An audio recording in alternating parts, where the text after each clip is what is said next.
Və bir neçə ərazi işğaldan azad edilir. Şəhidlərimiz var.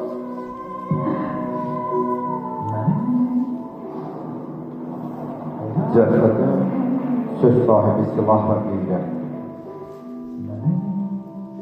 Sənin adınla başlayan torpaqsa sözün bitdiyi yerdir, ana. Növbəmi başa vurub, gözlərimi yumanda baş koyduğum səngər dizləri dan yeri söküləndə qürurla ayaq üstə durub baxışlarımla oyatdığım günəş gözlərimə də. Torpağın sinəsi yarıb neçə igidi ağuşuna alan səngər qolların kimi mehriban bağrına basır. Vətən deyəndə ağlıma sadəcə böyüdüyüm kənd gəlirdi. Uçsuz bucaqsız bağlar, bostanlar, gür akan çaylar dağlanırdı ağlımda. Mən indi anladım vətən nə deməkdir. Vətən mənim doğmalarım imiş. Vətən general Polad Həşimov imiş. Vətən Mübariz İbrahimov imiş ana. Vətən polkovnik leytenant Ruslan Tağıyev imiş. Vətən mayor Sübhi Mürsəliyev imiş.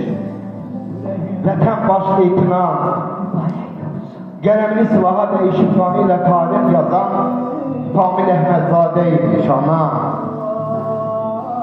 Vətən leytenant Elnur Səmədov imiş. Vətən Təri, Akif, Nicat, Cəmil, Vüsal, Cahan, Cavidan, Səməd, Teymur və neçə igidlər imiş ana. Kənddəki çoban imiş vətən. Şəhərdə məktəbə gedən qız, həsrətlə oğul yolu gözləyən ana imiş vətən.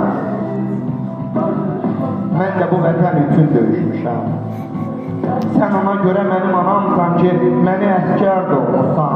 Sən dünyaya daş gətirmədin ana. Daşları daş üstə qoyub qala tikən. Qala tikib səngər eləyən. O səngərdən səni qoruyan oğul böyütdün ana. Mən sənə də, səngərə də, vətənə də bir zəfər borcluyam. Əgər sən bu məktubu oxuyursansa deməli, vətən üçün böyütdüyün oğlun canını bu torpaq uğrunda tapşırdı ana. Ana, məbada ağlayasan, gözün aydın olsun. Oğlun əmuta mərtəbiyə, şəhidlik zirvəsinə ucaldı ana. Başını diş tut ana, diş tut, de ki vətən sağ olsun. Vətən sağ olsun ana, vətən sağ olsun.